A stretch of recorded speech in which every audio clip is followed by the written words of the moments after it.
morning from the Trident Hotel in Chennai. Even though I'm facing the runway at Chennai Airport, there's not much of a view, but I'm really looking forward to my flight today.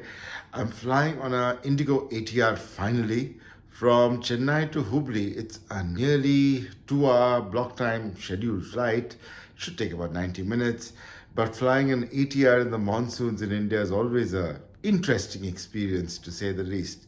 So let's get going for the day. After a great breakfast, where I had a masala dosa, it was time to head off for the airport. The Trident is located just 10 minutes from the airport, but there was a lot of traffic on the road.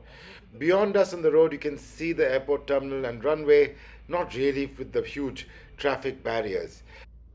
The new international wing of Chennai Airport is now open after many years of construction, and the ramp leading to the departure terminal leads straight to the international terminal before you have to take a right turn to go to the domestic terminal. There's really been a lot of traffic management in and around Chennai Airport, and even for somebody like me who flies to Chennai at least 3 or 4 times a year, this was an all new traffic layout. I had to check in my suitcase today. Wasn't a very heavy one, just 10 kilograms. But I must admit, IndiGo's check-in process was extremely smooth, and there were no arguments with people going a bit over. Everything very well handled at Chennai by IndiGo. So downstairs area of Chennai Airport, about to board our flight 6C7185 to Hubli. And it's very crowded. IndiGo has a massive operation in Chennai. They operate almost 75% of the flights out of here, even more dominant than their national market share. And one reason for that is collapse of OAir. And the fact that Vistara and Air India haven't really made Chennai a hub. IndiGo declared profits of rupees 3,100 crore. That's almost $375 million. I have to do the math. In the first quarter of last year, that's insane. I mean, traffic is booming, and Chennai has been a major reason why they're making their money. So let's get ready to board the flight. On the way to our aircraft, we passed the international ramp, where we saw a Sri Lankan A330-200, an Emirates 777-300ER, and a couple of 737 MAX 8 aircraft, one of Singapore Airlines and one of Ethiopian.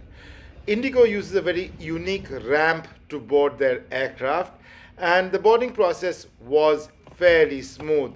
And the aircraft is showing signs of age despite being only 3 years old. Leg room on board the ATR was very, very limited. You also get only a half table on this aircraft, but they've got the scoop out design, which means that you get a little bit more leg room. IndiGo uses a much smaller 4-page fold-out edition of the Hello 6E magazine on board the ATRs, not the full-fledged magazine. The padding on both these seats is very limited, but that does mean you get a little bit more legroom. Boarding carried on for a while some other aircraft pushed back. There you can see the Sri Lankan A330-200 pushing back. Seated on board Victor Tango, India Yankee Tango. 2019 January built ATR 72600, even though it started service with IndiGo in November 2019. So it's about 3.5 years old right now. The ATR 600 we're flying on, so let's get ready for the flight.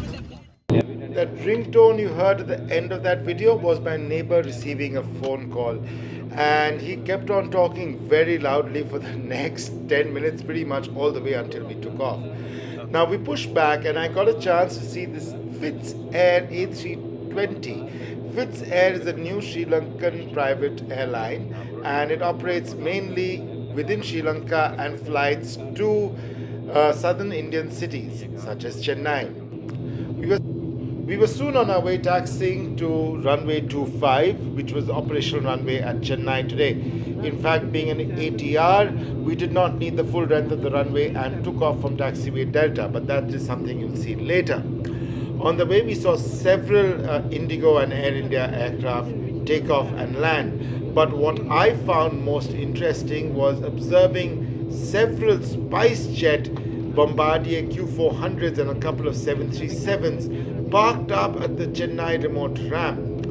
If you have not been following, SpiceJet like many other Indian airlines, has been in a bit of a financial crisis and fighting legal battles with several of its lessors. Its Q400 aircraft have also been operating very limited flights, and just the other day in Delhi, one had an engine fire while parked up. Soon after, Air India A320 Neo coming in from Singapore landed on the runway. It was our turn to line up and take off. I'll keep quiet over here so that you guys can enjoy the Pratt & Whitney 127M engine spool up as we thunder down runway 25 to take off and immediately take a turn to the right. We had some amazing views taking off out of Chennai because the ATR 72600 doesn't take off well like a jet does. It gives you much nicer views for much longer. Watch and enjoy.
As we climbed away out of Chennai, people have asked me why I sat towards the back of the aircraft. Firstly, the back of an ATR gives you a much cleaner view. In fact, IndiGo, other than charging more for rows 1 and 2, which are next to the emergency door and face each other, not a situation I would really want on an aircraft, charges the most for seats at the back of the aircraft because it isn't quite as loud and because you get a cleaner view.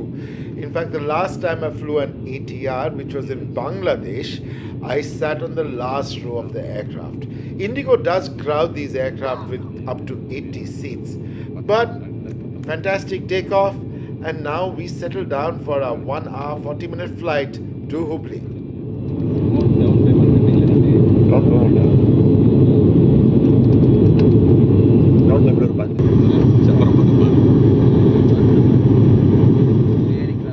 Soon after takeoff, we got a fantastic overview of the Hyundai factory located outside the town of Sri Perumbudur. There were thousands upon thousands of cars parked in the yard, all looking for new customers, most likely around the festive season in India, which is the peak season for car sales in the country. Later on, we crossed several new expressways and highways under construction where all these new cars would run.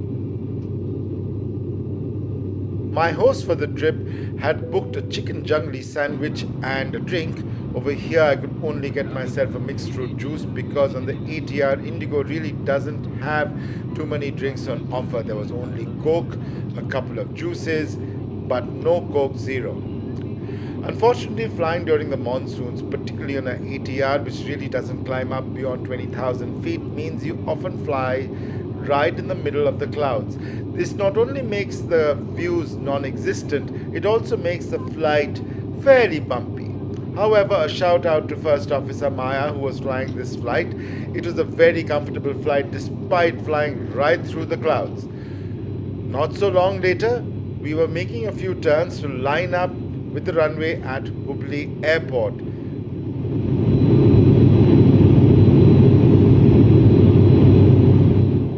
Lining up with runway 26 at Hubli, we could see the highways forming a bypass around the town and the approach into Hubli city. Hubli has a single runway 0826 that is 2600 meters long. The airport sees 8 flights a day, 7 of which are by IndiGo, And IndiGo itself operates 2 flights a day to Bengaluru and a single service to Chennai, Mumbai, Delhi, and Hyderabad. Only the Delhi flight is an A320. There is also a single Star Air flight to Bengaluru every day on a ERJ. Now, go ahead and watch our approach onto Hubli's main runway. In the distance, you'll also be able to see Hubli railway station that features the world's longest railway platform at 1507 meters long, a title it took away from Kharagpur station a few years ago. Hubli is the base for Southwestern Railway Division of Indian Railways.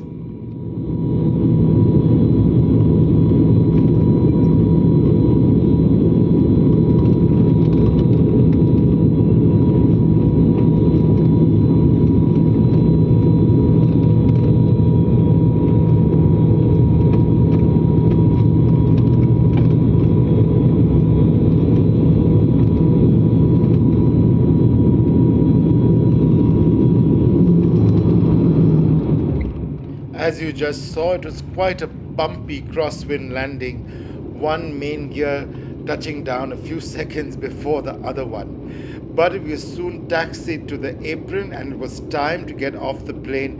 IndiGo, of course, has this very unique ramp to get off the aircraft.